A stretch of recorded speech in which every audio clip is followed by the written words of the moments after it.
What was that? You sniffing my microphone. You betcha. On this episode of the History of the Corps After Hours podcast, we talk about the band known as the almighty Norma Jean. Make sure to follow us on Twitter at IsSurvivedByPro for news and the latest episode postings. Make sure to subscribe to the show, leave us a 5-star review, and write us a comment on YouTube or whatever podcast service you're using. Also, make sure to check us out on TikTok and give us a follow at IsSurvivedByProductions. And if you'd like to see us do some live streams, leave us a comment or tweet us the keyword STREAM. STREAM. Stream. Now, without further ado, let's start the show. The devil is in Atlanta. Army surrounded.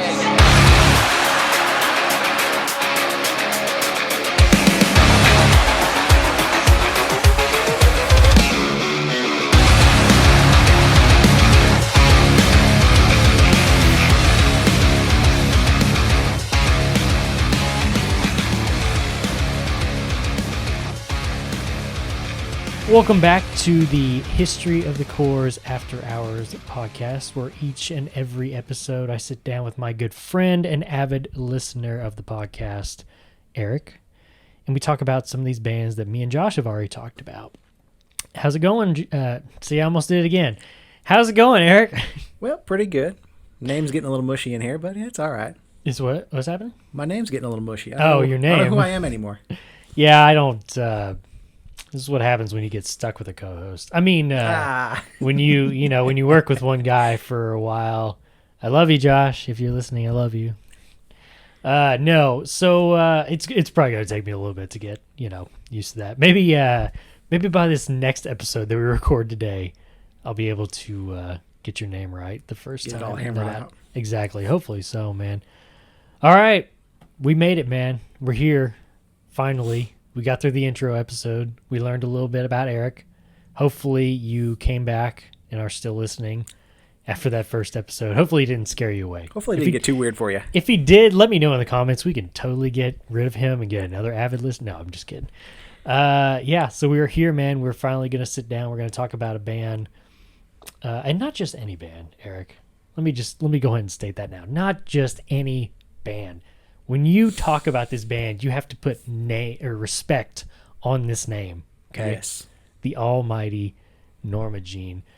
And I remember, this always rings in my head when I think of this. When I always think of Norma Jean anymore. When we did our very first episode on the History of the Corps podcast, me and Josh, we were talking about, okay, well, what band do we want to do? You have to start here. We just there was no discussion about well, what about this band? We both were in sync of just Norma Jean. There's just there's nowhere else to start, man, because these dudes, even though there's probably not a whole, I don't know. I mean, they're not as big as some of these other bands like a Memphis Mayfire or in terms of popularity, I feel because I mean they still play some smaller shows kind of. They play some big shows too, but yeah, there's just nowhere else. To me, there's nowhere else to start than with the almighty Norma Jean. What say you, Erik? It is a wonderful place to start. Thank you, man. They call him the Almighty for a reason. For a reason. I mean, they don't, it's not just some random nickname you give to a friend in high school, man. As their second to last album says, all hail. Exactly, man. Exactly. Yes. All right, man. You ready to get into this? Talk a little Norma Jean? Let's hit it. I know you got a lot of paper there with some notes. Yes. Is that just one full page, or you have how many pages of notes? There's about a ream here. Just quite a bit of ink on page, All about Norma Jean? Oh, there's just one actually about Norma. Oh, okay, yeah, that's what I was wondering. Just about Norma Jean, yeah. Oh, that's okay. Still, one page. You guys are doing something right, Norma Jean. Absolutely. All right, man. So I know this is. Correct me if I'm wrong. This is one of those bands because when we were both in high school, I was listening to them. I was a big Norma Jean fan. I've always been a big Norma Jean fan. And I know I've thrown that name out there several times. You weren't a big fan, right? Yeah, I mean, you weren't really impressed by it. No, I guess it would probably have been about 2008, 2010, somewhere in between there. Would have been somewhere roughly anti-Mother to Maradonial. Meridial. Yeah, we'll go with that. Yeah, I know. There's a lot of I's and A's in there. Well, yeah, we'll go with that. So somewhere in there, and it just didn't hit for me back then. I think for whatever reason here over the last couple of years, I've really gotten more into there's so much stuff is overproduced. Their stuff is so not even raw, but it's like live. Or, I mean, the quality of being live. There's just something about it, man. Yes. It's weird. It's just so... There's a lot of people have, like, described Norma Jean as, like they don't even have a genre. Like, they don't even fit into a genre because they are their own genre, a lot of people say. And I would agree with that, man. I mean, it's just, like... It's so hard to, like, put... I don't know. It's just so hard to, like, figure out, okay... even like comparing them to a band. If somebody came up to you and be like, well, I'm not familiar with Norma Jean, but, who do you think they sound like that maybe I like? It's like, I don't really know if I can do that. I mean, you might even be like, well, this song sounds like this band. That song sounds kind of like this one over here. Yeah. But as a whole, there's not a good comparison, like, straight over word for word kind of thing. Right. Yeah. And one of the big things too is like, I mean, they've been around since '97, still going strong. Tons of lineup changes. One or two. It's probably been like one of the worst that we've had to talk about, and we've talked about some bad lineup changes. But yeah, it's just so hard to like really like put it into a cage, I guess. And it's even that it's hard to describe. Like, I don't know. They're just such a good band. They really are. They're just such a good band. I don't even want to try to describe it. I just want to tell you straight up. They're just such a good band, and they're one of my favorites. Definitely top 3. Definitely top 5. I'll say top 5. I don't know if they're my favorite band, but they're, yeah. Anyway, enough about me. Let's talk about you and Norma Jean. So, yeah, back to, your first impressions of Norma Jean. So, back in high school, like I said, I didn't care for it. I got reintroduced to them. I kind of forgot about them for a few years. Reintroduced to them back in the summer of 2022 because I had a friend text me and go, "Hey, they're coming to town." And I'm like, that sounds like fun, And so I got back into listening to them a little bit. I think they had just released a new album at that time. They had just released the newest album. Oh, Death Rattle, yeah. Yes. Yeah. So they had just released that, and I kind of jumped into All Hail and Death Rattle, and from there kind of just went backwards and enjoyed everything, I guess. Okay. There's some quality to it that now strikes a chord with me. Okay. See, and that's interesting. But I mean, at the same time, people grow up, our opinions change, our tastes and, likes and hates and whatnot. I mean, they change, especially in this age that we're in, I mean, there's a lot of fluidity to things that we like and we don't like and yada, yada, yada. So, yeah, let's just dive right into this one, man, because this is my second question and this is going to get pretty heavy. So obviously if you're familiar with Norma Jean, there's been tons of lineup changes, but there's only been 2 vocalists. There's technically been 3 vocalists, but we're not going to talk about the third guy because he wasn't even there for a studio album. He was just a touring guy.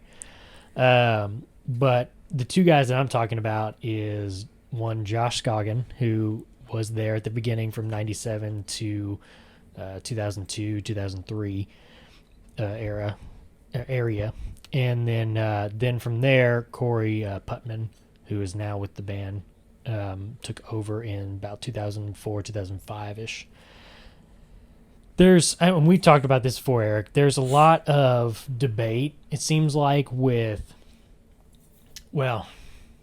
shouldn't say there's a lot of debate. I've seen people talk about before where it's like I go listen, or I go watch like a music video of like Norma Jean. I go watch a new music video from like their last album, Death Rattle, right?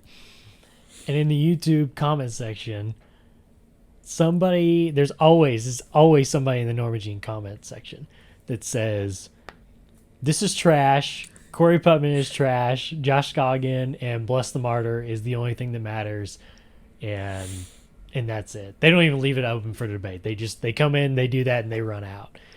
And I get that. And me and Josh have talked about this plenty of times on the podcast and off the podcast too, of like, no, I mean, this, dude, I mean, seriously, they both have like their different styles, right? Absolutely. Obviously, Scoggin kind of went in a different direction after Norma Jean, and he left on his own accord.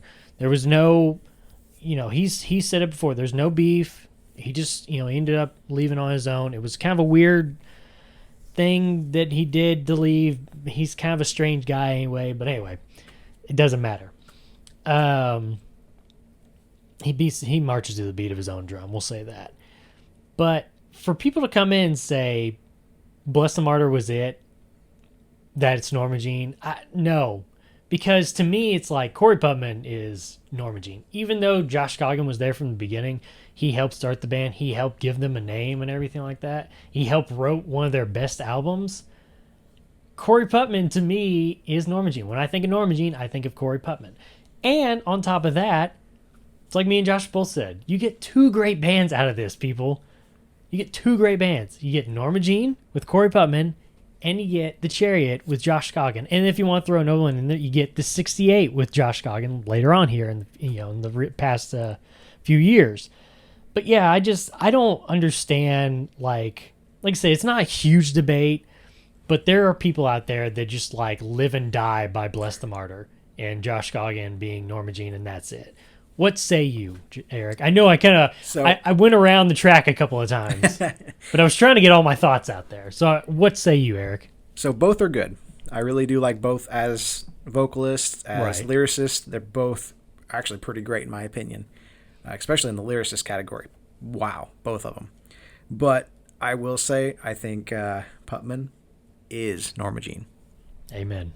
Because I've seen Putman live.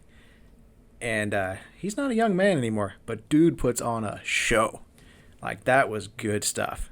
His crowd interaction was great, even with all the crowd surfers and everything. It was a wild show, but he was just absolutely amazing watching him live. See, and you say that. Have you watched any live stuff that Josh Scoggin has done, whether it was in Norma Jean or The Chariot or 68? Well, yeah, and I would love to see him live too. Right. So no. You're good. I'm not. What I'm about to say is not going against what you're saying at all. That just kind of like, to me, that furthers the point of you get two great bands out of this, people. So it's like, if you want to look at, okay, to me, vocal style, I love both of them. They both got great vocal style, right? Maybe just a hair different, but both are awesome. Different, right? They're definitely different. They're not the same, but they're both awesome. Lyrically, to me, they're both awesome. What do you think? Oh, yeah, absolutely. So they are definitely, both have their own style. They both have their own pen, and they go different directions. Right. But I like them both. Right. But then, like, the whole live presence thing. With some of the things you were describing, it's like, yeah, I've seen Josh Scoggin do that too. It's like, so they're both kind of the same on that level too, people. So, again, you get two great bands out of this. So I don't understand what the problem is with some of these, again, a very small group of people that want to sit there and just say Josh Scoggin is Norma Jean and that's it, and anything after that is crap. No, sir, you're crap, okay? So, no, I don't understand It's the same old folks that say, yep, they don't build them like they used to, huh? Yeah, probably so. But back in my day... back in 2001, there's a band here. That... Yeah. We can sweep that under the rug. Things move on. Things change. I think people get stuck on, like, nostalgia, too. Like... That's a big one. Oh, Bless the Martyr came out in, like, my high school day. Not mine, but, this is me giving an example of somebody else. It'd be like, oh, it came out in my high school days, and I had my first, crush when it came out. We used to listen to it in the car, whatever. There's things that you hold on to, and... even like Josh Scoggins like said before, he doesn't like the nostalgia factor that people have now because it's not organic. And so I don't know, man. I get where some people are like hung up on some stuff because, okay, now this makes me think of this. Do you know the band Thrice? Yes. We're getting way off topic, but welcome to the History of the Chorus podcast. That's what we do. We major in getting off topic, man. I don't know if you noticed or not. But yeah, so that band just recently re-recorded, and they just put it out just this past couple of weeks. They re-recorded their 2003 album, Artist in the Ambulance, right? His vocals are way different because he's done a lot of damage to his vocals. He sounds a lot raspier. They can't play as fast because a lot of those songs were really fast and everything. They just don't want to play that fast anymore. That's not their style. And so it's a good re-release. I'm not gonna lie. I like how it sounds. I like both albums. I'm cool with both of them. But when I heard that it was coming out, it got my mind thinking of, man, is there any bands out there that you're just like, no, don't re-record that. Just leave that alone.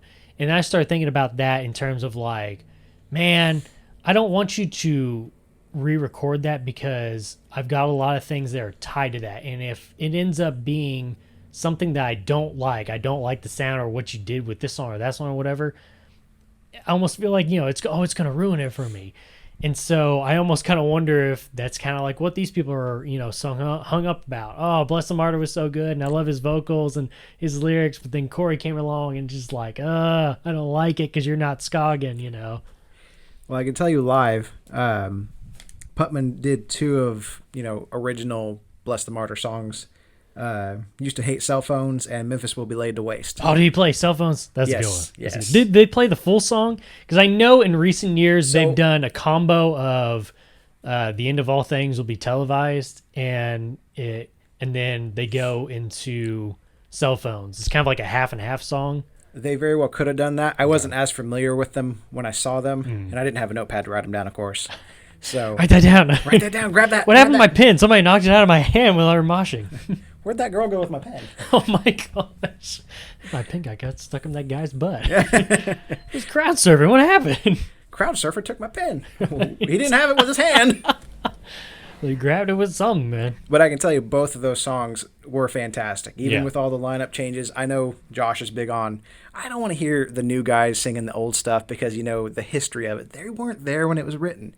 That's true, but boy, can they perform it. They can perform it, yeah. And that, like I said, ending everything with Memphis Will Be Laid to Waste, that was totally exciting. Yeah. Because, of course, that was they went off stage, and everybody's encore, Encore, yeah. encore. And they come running back out, and here they go, and they hit it hard with that song. It was great. One of the best encores I have ever seen. They, a lot of times, I don't know what the last time they did it, but a lot of times if they were either on tour with like one of Scoggins' bands, or if they were in an area maybe where he was at that time, Georgia or whatever, he would come out and he would sing part of the song with them. He'd come out, I think, halfway through the song, and he would do Kind of that yelling part in the middle.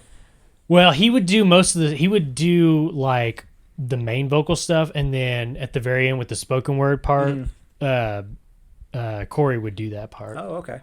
And so this time they had it flipped though, right? Because Corey did the main part, and then they From had what whoever came on. The crowd was getting pretty rough, to be honest. So I was turning around quite a bit, trying to, keep my footing. Right. But through most of it, from what I was seeing, I think Corey was doing the main vocals, and then I'm not real sure who was doing the side vocals. And I don't want to speak way out of turn, but it looked an awful lot like their merch guy. Was it the merch guy? Who It could might it have be? been. I went and talked to the merch guy beforehand. I don't know. Yeah. Who knows? Should have asked him, man. Yeah. I should have afterward because it looked an awful lot like him. Right. Then again, his hair was flying. We were headbanging. Who knows? Sure. Who's that mop head over there? But whoever did it did a great job. I'll tell him that. Yeah. Yeah, I don't know. You're talking about what Josh has said before about new vocalists doing old songs. I'm kind of on board with him on that. I don't know.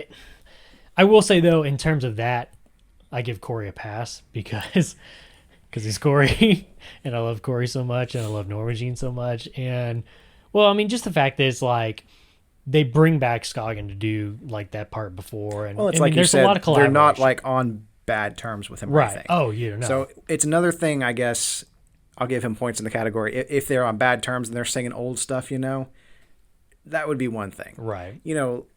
Even to the point of saying if Metallica were to sing stuff off of, Kill 'Em All, well, that particular fella didn't leave in a good place, and Right. they brought on, Mr. New Guy, and here is Mr. New Guy singing this old stuff, I would feel a little sheepish about that, but as far as Norma Jean case, like I said, I give him a hard pass on that. That's Yeah. good. Yeah, and they're such good friends. I mean, like I said, Scoggin left on good terms. They're such good friends. I was just thinking about this. The family tree that blossoms from Norma Jean in terms of like what other bands come from that. It's just like Yeah. it's insane, dude. Y'all were talking about, and this guy went off to be over here, and then Oh my this name gosh, here, man. and this recorder here, and Yeah, was I like, mean it's they're ridiculous. so connected. So ridiculous. I mean, man. they're like nervous system connected. I mean, Right. the Oh, core yeah. is here, and they're just pushing out every which direction. Right, for sure. Yeah. Yeah, it's insane, man.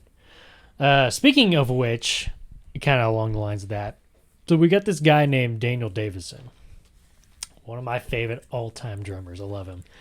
I say speaking of which because he's been in several different bands after he left Norma Jean. But one of the things I really like about Daniel is his playing style is so unique. I feel like, and I can't even really put my thumb on what it is that makes it unique. It just sounds so unique to me. And I'm like, oh, that's Daniel.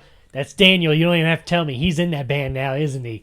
Yeah, he is. I'm like, dang, man. It's like, I just know that's him, What do you think about Daniel's drumming? Before I go and stick my foot way in my mouth, what album was he drumming on? So he was there from the beginning. He was Okay. one of the guys that started the band. So he was there from '97 all the way through. I think he left in '07. So he was on Course of Stuff back in the day when they were called Ludacris. He was when they changed about over. When they changed over to Norma Jean, he was on Bless the Martyr, Oh God the Aftermath, and then his last album was Redeemer. So I will say, that's good drumming. That's good stuff. That's a good drummer right there. I man. tell you what. I tell you what. Drumming is not my forte for sure. You put a But seven. you played percussion, man. I didn't say I played it well. He just said he could keep a beat. It's true. All he said was he could keep a beat. Human metronome goes click click. That's true. true. So They just give you like a wood block and a stick. You're talk, just talk, yeah. talk. Wow. So, but anyway, I do like his drums. Those are fantastic albums, and just knowing that the drum's the heartbeat of the band. Oh, for sure. Yeah. And if you don't have a good solid drummer there, none of that could have happened. So, I mean, he is a good drummer. I do like them albums. He's got some good drumming, man. He's got some really good drumming. Yeah, and I just like once he leaves after Redeemer, you get Anti-Mother. You can tell it's like, okay, this is different. And that was a This- different sound. And that's and to me it's like there's three stages of let's hear it. Let's go four. There's four stages of Norma Jean's sound. So when Josh Scoggin was there, when he leaves, you get the next stage of Corey Putman. When Daniel Davison leaves after Redeemer, you get Anti-Mother, kind of that experimental album. You get that third stage. And then once you get both of their founding member guitarist, Scott Henry and I can't remember the other guy's name right off the top of my head. But once they both leave, I think the last one left after Wrongdoers. So stage 4, which we're currently in now, starts with Polar Similar. Those to me are like the 4 stages of Norma Jean's sound change. And it's not like it's like a huge sound change. Oh my gosh, this is horrible. Huge spikes and way down falls. Exactly. It's not a big roller coaster, right? It's just like I can tell that, okay, this guy's not there anymore. This guy's not there anymore, And I don't know. It's especially with the guitars because me. I've told you before. My least favorite album is Polar Similar. And so, like, when that last guitarist left that was a founding member, I was like, yeah, this is change for... Well, and every big change like that, I mean, really, with a smaller band like this, when you have an orchestra, it's different. When you have a small band like this, everybody's got their own style, and you got to get used to that guy's new style. Right. So, I mean, lots of different bands through the years, they get rid of one guitarist and get a new one. Well, now they have a really bad album after that, trying to figure out, well, what's our new style? And here we go with, not that any of these albums are bad at all. No. But, like, they just have a weaker album, I guess is the word. Yeah, that's a good one. And then from there, typically right after that weaker album, usually is a huge, like, boom, this is a big one. Right. And that's been my experience with them. So, yeah, and it's funny you say that because the guitarist that they brought on for the vacant spot for Polar Similar, it was only there for one album. So I always kind of thought that was funny. It was like, ha, you got kicked out. Yeah, not like, quick yeah, enough. this is not going to work out. No, I don't think that's how it ended up going, but I mean, I could be wrong. But anyway, back to the main point of, Daniel Davison. It's just, his drumming is so unique. And again, when I think of Norma Jean, I think of Corey Putman first, but second in line, I always think of Daniel Davison.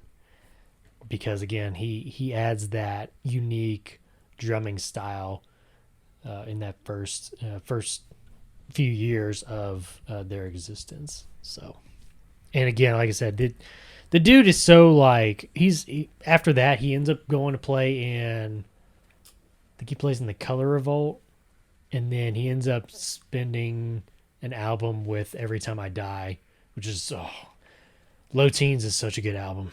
That's such a good album, man. And his drumming helps it for sure.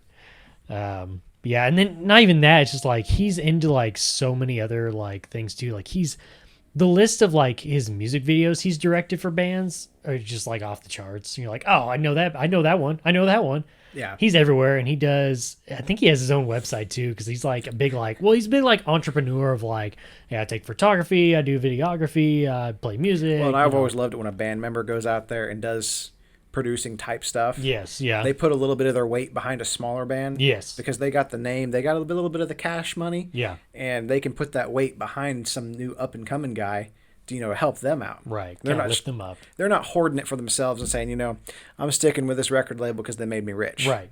They're actually trying to produce music and make the whole industry go further. Right. And I really, really enjoy that. Yes. Amen to that, man. Amen to that. Yeah, and that's kind of what I was saying before of like, it's a big pot of music. I mean, we're all supposed to be in this together. It's like, help each other out. I mean, you've gone through your prime. Not saying that like he's on the downhill slide or anybody's on their downhill slide, but it's like, you need to recognize when it's like, okay, I'm in a position where it's like I can help somebody else, somebody that's up and coming. Whether somebody did that for me when I first started or they didn't, whatever. It's like I can help the next generation, by boosting them with, my studio or my name or whatever. You or paved my the influences. road and walked along it so that they could run. Exactly. He's a philosopher, people. He's Absolutely. A philosopher. Deep thoughts Oh man. with Erik Sedgwick. Yeah. So we kind of covered two questions right here, because the next one I was going to ask about was the sound change throughout the years. Well, let me ask you this. Again, once you get to Polar Similar, that's it. There's no more original members, right? Right. What do you think about that time period there, and then how it is now compared to when they had when they had at least one founding member? Right. So my philosophy on that typically is that, changes, things like that, getting rid of an old member, getting a new one. Is change good? It does fuel change. And it fuels change, and depending on the band, right, it can fuel change in a good direction, or it can be so terribly awful. This is true. And I do feel like they kept it together in Norma Jean. Right. They kept enough of their original feel, enough of their, this is my mantra or whatever, and we sticking to it, whatever it is. And I feel like they kept that enough throughout. Even once they lost all those original members, they're just keeping more or less their feel. I mean, there is a solid feel from the bookends of the discography. You feel, that's Norma Jean. It comes on, you go, yep, that's them. I know it and I like it. So.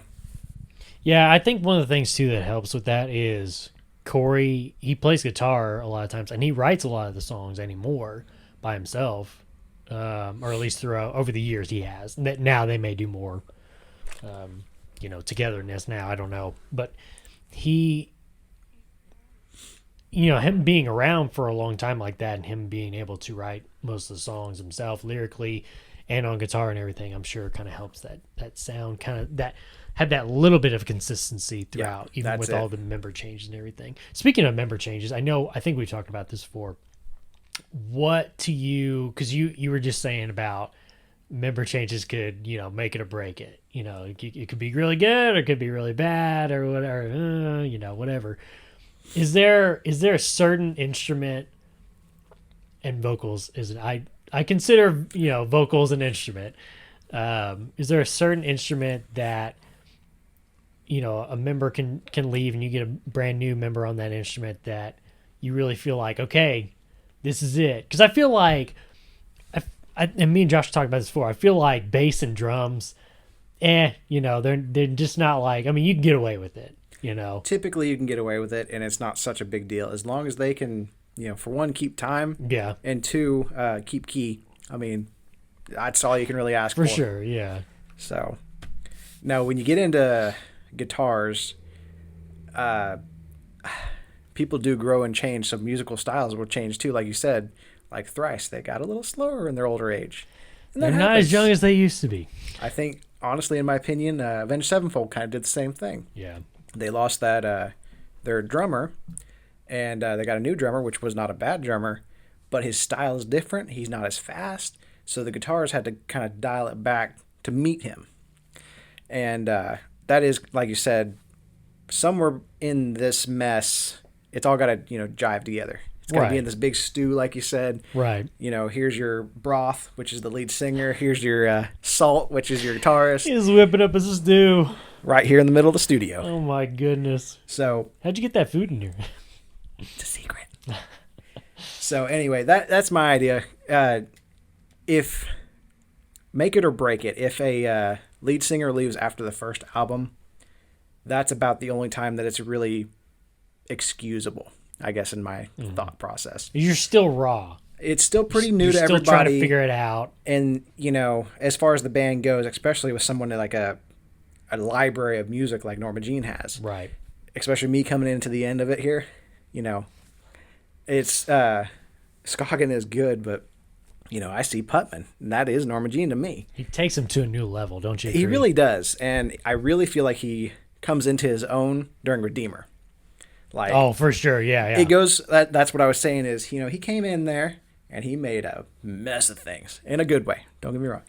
And don't you disrespect "Oh God, the Aftermath"? Oh, I like it. Don't you dare, man! That's one of my favorite albums. But I'm not saying he made a mess, like a bad mess. I'm saying he came in there and he thrashed hard. Okay. And I dig it. But then he came in there in Redeemer and he really came into his own skin. Like, wow, this is him. I would agree with that. Yeah. So, and then from there, his vocal style and his lyrics and everything else, they really grew. But like I said, unless you're changing your sound of your guitar or your guitarist, that can change your sound so drastically. But it can be hidden. It's right. that singer. That's the hard thing. The vocalist, forefront. Your front man or lady, you really, it's make it or break it. Right. So that's the deep thought. Okay. Yeah. I had another thought, and now I've already lost it. Well. And away we went. And away we go. Okay, let's talk about your live show experience of Norma Jean, Eric. Oh boy. Just tell me about it, man. Just involve me in it. Just put me there. So, we went to this thing. It's called Label Fest, I believe. So it started out with, let's see here. Who's some of the bands? Yeah, Salt Creek was the first one. Salt Creek was the intro, and they're kind of smaller. But if you haven't heard of them, go look them up. They're pretty clean. I like them. Not bad. They are Southern. I enjoy it. Next one up was Aaron Gillespie. And he played Pass. an acoustic set at a metal show. And yeah, that was special. Just so interesting. No, man, we've talked about it before too. It's like just like his character change in the past few years. And didn't he played all of Southern Weather, didn't he? All of it, yes. Which is basically I don't want to say a gospel. It's It's like a Christian rock album. It is very religious throughout. Very religious. And then, like, didn't he just, like, in between songs, he was busting it out, like, He's like doing the total opposite. He said, I don't care what y'all believe, whatever the F y'all believe, just come on here, sing with us. Amazing Grace. Just right into it. And I'm like, what? I'm a little confused. I don't. What was the crowd like? What was the crowd like during that? During set? that, through everything but the last two songs, they were pretty chill and just kind of swaying because there was a lot of people that were there for him. Honestly, right? Oh, really? He has a following. Yeah. I talked to a young lady, and she really likes him. She left after him, actually. She is wrong. Wow. She is wrong. If you're listening to this, you know who you are. But shame on you. You like do not have a friend in us here at the History of the Chorus podcast. But generally, I mean, he has a following all his own, really does. And I knew a lot of people from then actually moved to the back.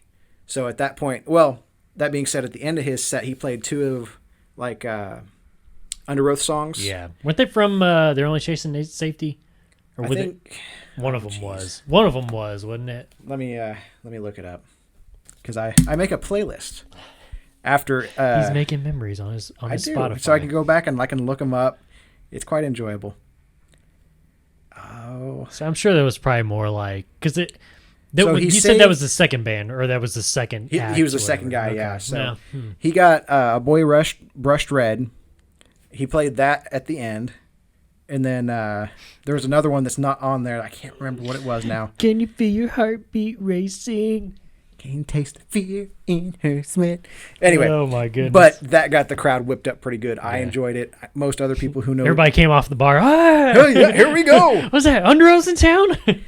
So after that, it took a little time to reset and get some drums back out there because again, he's acoustic set. He's literally got a guitar and a stool, and a funny hat, I might add. Oh yeah. He's a hipster, man. He's a hipster if there ever is one. But he does have a stage presence about him. It was enjoyable to watch. So after that, Oh Sleeper got up there. Oh, hold on to your britches, people. No kidding. Oh, these my guys goodness. hit hard and fast. There's 1, 2, 3, like 6 songs that they played. But that crowd got so whipped up into a just absolute kind of, foaming at the mouth kind of thing. It was insane. Dude, I cannot wait.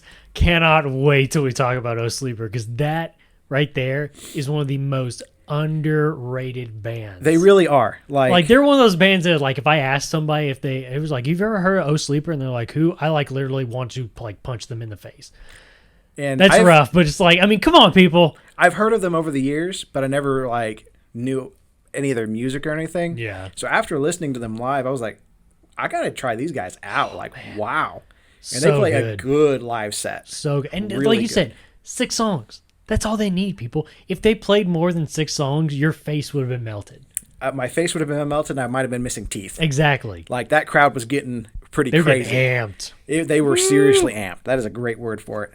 So after that, I turned around to my friend, and I said, okay, Emery's coming on next. We're going to have a little break. The crowd won't be as crazy through this one, right? No. I was wrong. I couldn't be more wrong. Which is hilarious. So, especially they started doing studying politics. Yes. They ended with that. That's a good one. And I mean, they had crowd surfers for Emery. And I was like, this is not a hard song. I have known this song for years. But people were just crowd surfing like crazy. It was insane. And then the almighty, Norma Jean. Dude. So it didn't take hardly any time for them to reset because they don't have a lot of electronics going on. I mean, they're pretty raw. We just get up here and we play, man. They get up there, they hook their guitars up, get the guy in the drum set going. Let's say, how many foot pedals do you think they had? Probably not a whole lot, right? The one that was right in front of me probably had about, I'd say it was under 10. Yeah. I mean, there was a pedal board in front of me, and he would hit one to go from a little more distorted, a little less distorted for kind of the softer little bits and pieces. Because they did play, I think it was Anna, I think is the name of it. Oh. A good song. But talk about good songs to end. Oh, no, is that the end of All Hail? It's really close to the end. I can't remember if it is the end song or not. I can't remember if it is or not. Anyway, go ahead. Anyway, so He had, like I said, about 10 pedals. He just came out there, dropped it down, plugged the whole thing in. Dude was ready to go. He hung his beautiful pink guitar up on the amp, with the everything facing the amp, right. Strings and all. And so it started making this feedback. And they walked out, and here it comes. And they start playing from their new album, 1994. That song hit so hard. That's a good one. Josh doesn't like it. That was a great opener. Yeah, I didn't understand why he didn't like it, dude. Because I remember when I first listened to it, I had that thing cranked in the car. Woo! I was like, I literally out loud was like, oh my god! It is a great song, and these are some of the ones I did know for sure. Right. Like 1994 off of the new album. I got really, really into All Hail. Yeah. That whole album. So their next song was like Mind Over Mind. Oof. That's a good one, too. That's a Very good one. good. And then, of course, they played Sword and Mouth, Fire Eyes. Oh, dude. That's such wonderful. a good one, man. That is amazing. That's such a good one. Had I'm going to say that about every song he says, people. Probably. So. And I mean, they had a good long set, so I'll just name a couple others. Yeah, I really go ahead, like. man. But, like I said before, used to hate cell phones, now hate car crashes. Yep. That was whatever version of that they played. I know that Walk into there was enough of Wall that. Street, people. And then Walk into Wall Street. There was if you know what I'm talking about, just go look up the lyrics on that one. Yes, do that for sure. In a straight jacket. I the Planet. That was pretty good. I enjoyed that. I the Planet. Oh wait. Oh yeah. That's okay. Yeah. That's off Polar Go ahead, Similar. yeah. I know you're not a big fan of Polar Similar. No. That's actually that's like a really good album or album. That's a really good song off of there. When you said I was thinking EYE. I was like, what? Number one or and whatever. Then my mind like drifted to Silent Planet, the band. I was like, huh? Who are we talking Where about? am I at, man? So then it again off Polar Similar, another really good one, 1,000 Watts. Yeah, that is a pretty great live song. Yeah. Kind of got into some of the newer stuff too. Got a Killing Word in there.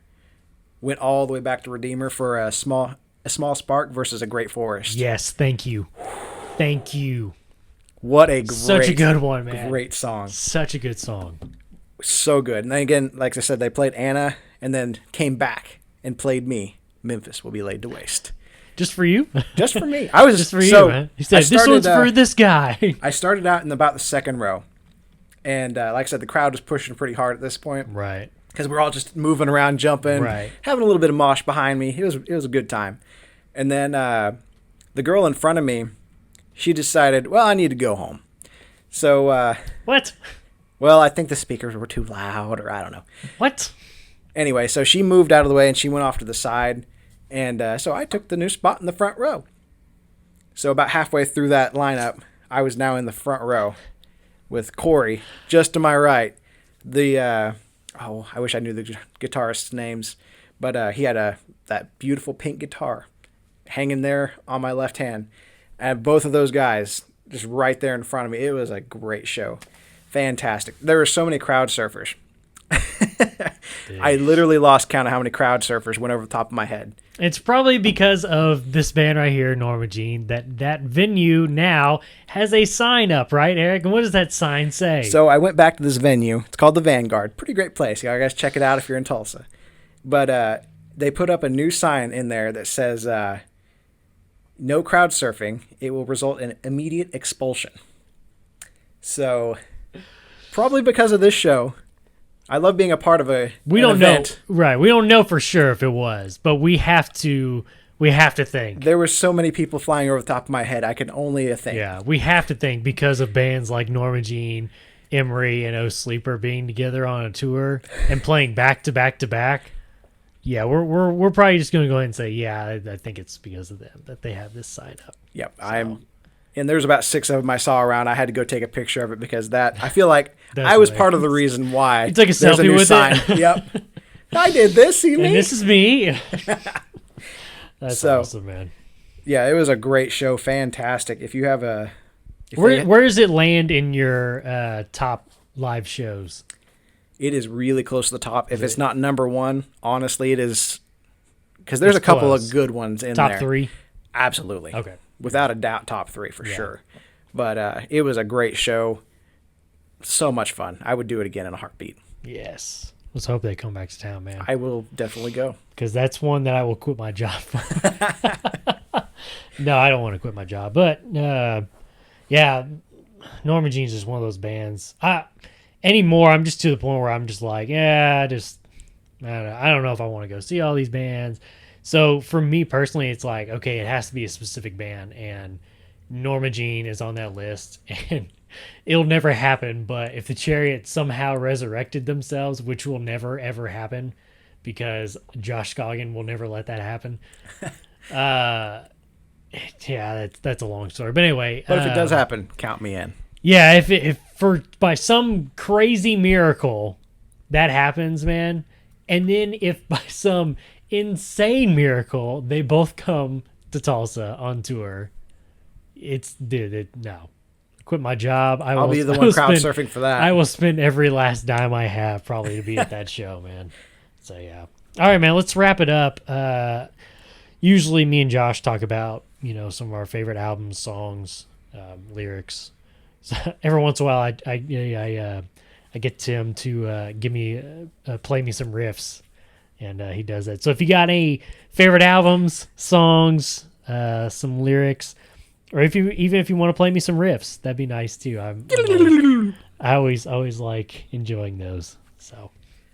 So I'd have to say favorite album, if you haven't guessed it by now, All Hail. Okay. It's a really good album. Although, especially following Polar Similar, I was really worried that after Polar Similar came out, I was like, yeah, okay, I think this might be the downhill slide, unfortunately, for Norma Jean. And they picked it back up. Yeah, in a good way. When I listened to All Hail, man, the first time I was like, they're back. Oh my gosh, they're back with a vengeance. They're still alive. There's still hope. So, although a close second would be Redeemer. I love that album. That is such a good one. That was my first album to get introduced to. So good. And that, again, since I don't have any nostalgia to it, I love both of those albums. Like, those are great. Those are amazing. But anyway, so, favorite songs, so I'll go top 3. Because it's hard to pick one. Okay. Because they do have such a, library of good stuff. Blueprints for Future Homes would be number 3. Oh, this is shocking me already, people. Boom. That's a good one. That's such a good one. So, Orphan Twin. Probably that's a really good one. Probably the first song I heard when really, getting back really into them. Man, that thing hit hard, and I was like, dial that music up. Let's go. Because that got me. That kind of hooked me in. And then, number 1, for me, Sword in Mouth, Fire Eyes. Woo! This dude just became my best friend for life. Yay. Nobody touch him or I will hurt you. He is a national treasure, people. Oh my goodness. I don't know if you people can tell, but I'm super excited to talk about the band Norma Jean, dude. It's just such a good band, dude. And I was excited the first time when we talked about it. Me and Josh did on the inaugural episode of the History of the Course podcast. But oh my gosh. This is so good, man. So if anybody wants a good song to start on, any of those 3, throw in 1,000,000 Watts, and any of that's good stuff. Just go with those and run. Yeah. They're wonderful. Great songs, man. They're great songs. So another, if you are looking for new recommendations, definitely with a newbie, if you're new to metalcore especially, All Hail is a little bit cleaned up. So I like All Hail quite a bit. It's more polished. Oh, yeah, absolutely. But it's still got that, heavy rawness. Well, I shouldn't say rawness, but so there is rawness. I don't know. There is a raw quality to it. It's so heavy. And it's great because, like I said, they got up there and, all the other bands got to hook up their little laptopies and you got to hit the little space bar at the right time and, all that kind of stuff. These guys got up there and just jammed. Right. And there's just such a great quality to that. I really enjoy it. And so if anybody is already in the cores, already likes some sort of rock, Southern rock especially. This is a PSA, people. Listen up. Go for Redeemer. If you haven't heard anything off of Redeemer, just check it out. It's good stuff. It's a good starter. So either one of those is a great place to start for me. Okay. You got any riffs, man? You got any riffs? Oh, man, there's so many good Time riffs. for some riffs. So I enjoy like the opening of songs, like when, especially like the first 3 songs on the album typically is where I just get absolutely hooked. So like the beginning of All Hail, you get in there, you got that boom, you got that deep, heavy feedback, and you got, getting some heavy lyrics, I am the crushed right hand, I am the crushed left hand, shattered hands run the pulse through the earth. And I'm sitting there going, yes, crank that. I can feel the pulse. So you just get into that and it really, time to crank up that volume. Yeah. So as far as lyrics go, though, some of my favorite little ditties is from Blueprints for Future Homes. Yeah, that's what I said. And I said exactly what I meant. I really thought he was going to stop with, yeah, that's what I said. You're like, okay. And then to bookend the way I feel about everything on this, I feel bad that you're angry, but I'm sorry, and I don't care for what it's worth. And that's off of 1,000,000 Watts. That's a funny So one. if you don't like my opinion, I feel bad that you're angry, but I don't care for what it's worth. That sounds like your own personal problem, people. And those songs are just wonderful, all in their own way. Speaking of his lyrics, though, I remember you guys talking about a while back that he's said time and again that it's weird how people get attached to his lyrics and they tell him what a great song this is. And I think it goes back to what we were talking about with the live show experience. People have that solidarity. Right. Everybody has had a sad time in their life. Everybody, if somebody likes that song, what Blueprints for Future Homes, there's lyrics in there that just, I won't say reflect my life, but I mean, I feel it. Like, whew, there's something in there that it resonates in my mind. Well, and people talk about, vocalists usually talk about, I'm leaving this song. They get asked, what's the song about? It's like, well, I just want to leave it up for, interpretation. And, a song can mean different things to different people. Absolutely. But yeah, go ahead. Sorry, finish your thought. Well, that's just kind of it. That it's that solidarity as a whole for, different whatever's going on in life. Yeah. There's a song for it, and that's kind of the way I like some of his lyrics. They're well thought out. They're mapped. It's in a way or another, it's telling me a story. Right. Whether I get what his picture was of the story to begin with, or whether I'm making up my own little pictures in my head. Whatever it is, that's why if you're listening, we love your lyrics. Please, Corey, please come on our show. Keep it up, please. my man. Dude, oh my gosh, if I could do a dream interview on History of the Corrs, Josh Goggins a close second. But yeah, Corey Putman. Woo! Man, somebody get this to Corey Putman, please, man. Come on the show, because I would love to talk to you and your experiences in music, man. Because I think I told you this before too. Like even like the band that he was in before Norma Jean, X-Chios? Oh, such a good band too, man. Not Chiodos? No, not Chiodos. Not Chiodos. Not even a little. X-Chios, I think is what it was. That was a good band too. I think he played guitar and vocals in that one actually. So yeah. Well, all right, man. It's gonna feel weird to say this, but we're at the end of the episode for Norma Jean. That was fun. That was fun. It was always fun to go back and talk about Norma Jean again. You got anything else? Final comments about the band, the Almighty Norma Jean? I understand why they call them the Almighty. Do you understand after now, seeing man? them in concert, you look up the word sound of wall or wall of sound in that dictionary, looking for that recording sound. They're going to be pictured right next to it because, man, they are a wall of sound coming at you. Yeah. And it's beautiful. Yes. Yeah, all these years I kept saying to him, Almighty Norma Jean. And finally, he understands what I mean. So, over 10 years later. 10 years later, I do man. understand. See, people, this is what I'm talking about. I have seen the light. Be patient with people, man, because they will come around and they will see your side of things. So, no, I get it, man. So, cool, man. Well, alrighty, let's get on out of here. Make sure to follow us on Twitter at IsSurvivedByPro for news, and the latest episode postings, not just on this show, but our other shows too. You have the main show, the History of the Chorus podcast. We also have the Red Right Hand podcast, which is all about the 6 seasons worth of the TV show Peaky Blinders. And we also have the Throne of the Dragon podcast, which so far has covered season 1 of HBO's House of the Dragon, soon to be season 2, hopefully sooner rather than later. Make sure to leave us a 5-star review and write us a comment on whatever podcast service you're using. And also make sure to check us out on TikTok and give us a follow at Is Survived by Productions.